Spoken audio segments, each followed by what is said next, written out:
கொடநாடுல வச்சு ஆட்சி செய்த போது தன்னுடைய படம் வர வேண்டும் என்பதற்காக 4 நாள் காத்திருந்து கைகட்டி கொடநாடு பல்கலால் இல்லை கொடநாடு கேட்டுக்கு முன்னாடி இருந்து கைகட்டி அம்மா மன்னிச்சிருங்கம்மான்னு யாசகம் பெற்றவர் தான் மரியாதைக்குரிய நடிகர் விஜய் அவர்கள். அவர் பேசுறார் இன்னைக்கு தமிழ்நாட்டில் உரிமை பெறுவதற்காக தமிழ்நாட்டின் முதலமைச்சர் திராணியோடும் தெம்போடும் எதிர்த்து சண்டையிட்டு சட்டப்படியாக உரிமை பெறுவதற்கு நேற்று டெல்லி போயிருந்தால் இன்று உரிமை வந்திருக்கிறது. இது விஜய் அவர்களுக்கும் எடப்பாடி அவர்கள் கொடுத்திருக்க வேண்டும்.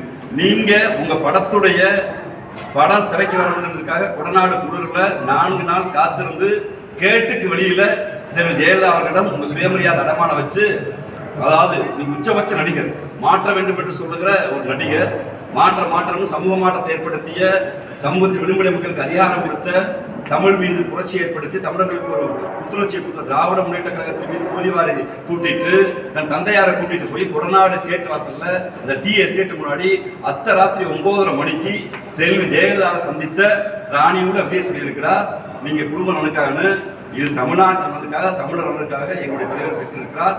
அதன் வெளியில் இன்று தீர்வு வந்திருக்கிறது. முயற்சிகரமான செய்தி வந்திருக்கு. இதை உண்மையிலேயே திராவிட முன்னேற்ற கழகத்துடைய மாணவடி மனதார வரவேற்குது. இதற்கான முன்னெடுப்பை செய்த மாண்பு கழக தலைவர் அவர்களை நாங்கள் மனதார பாராட்டுகிறோம்.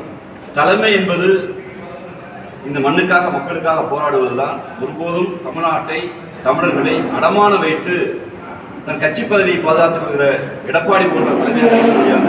அதற்கு மாறாக தமிழுக்காக தமிழர்களுக்காக தமிழ்நாட்டுக்காக வாதாடுகிற போராடுகிற எங்கள் தலைவருடைய கரத்தை வலுப்படுத்துவதும் அவருக்கு உறுதுணையாக இருக்கிற துணை முதலமைச்சருடைய கரத்தை வலுப்படுத்துவதுதான் கழக மாணவருடைய இலக்கு என்பதை இன்றைய கூட்டத்தில் நாங்கள் தீர்மானிச்சிருக்கோம்.